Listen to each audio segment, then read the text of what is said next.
लहू वतन के शहीदों का रंग लाया है।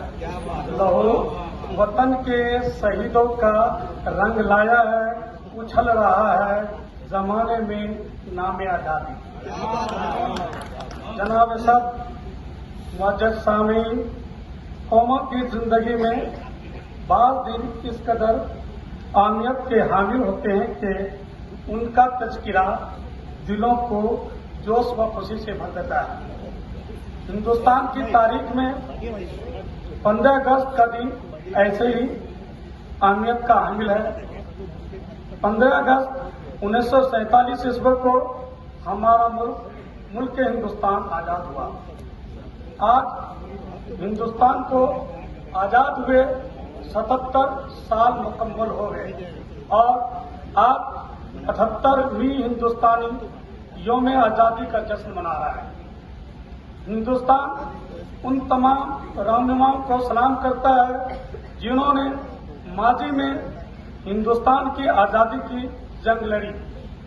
इसमें कोई शक नहीं कि हिंदुस्तान के लिए बरतानवी हुक्मरानी से आजादी का हासिल करना आसान था, लेकिन हमारे रहनुमाओं, आजादी पसंदों और तमाम लोगों ने मिलकर आजादी की जद्दोजहद में हिस्सा लिया।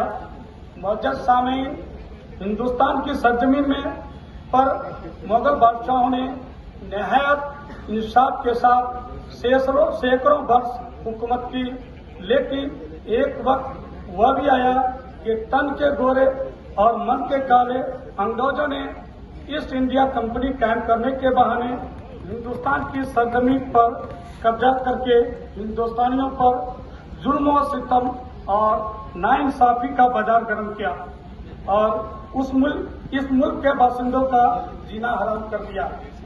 ऐसे वक्त में अंग्रेजों के सबसे पहले फतवा देने वाले शख्स शाह अब्दुल अजीज मुहद्दिस देलवी रहमतुल्लाह अलैह थे, जिसके असर से लोगों में जंग का जज्बा पैदा हुआ।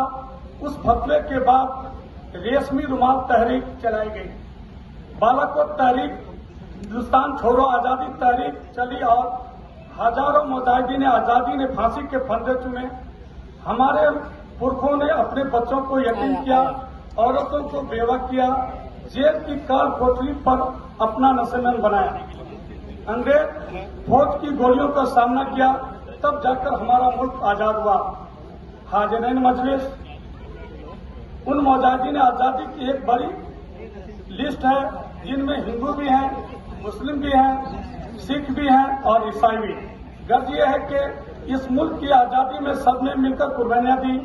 अंग्रेजों ने जब उस हिंदू मुस्लिम इत्तेहाद को देखा तो उन्हें ये एहसास हो गया कि अब इस मुल्क पर हुकूमत नहीं कर सकते।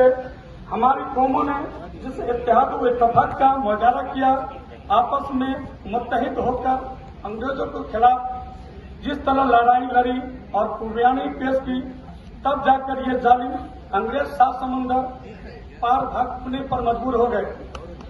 आज हमें अपने मुल्क को बचाने के लिए और इस मुल्क की हिफाजत के लिए उस इत्तेहाद और इत्तेफाक का प्यार और मोहब्बत की जरूरी है। यही इस मुल्क की सबसे बड़ी खूबसूरती है। मजहब नहीं सिखाता आपस में बैर रखना। हिंदी है हम, वतन है हिंदुस्तान हमारा।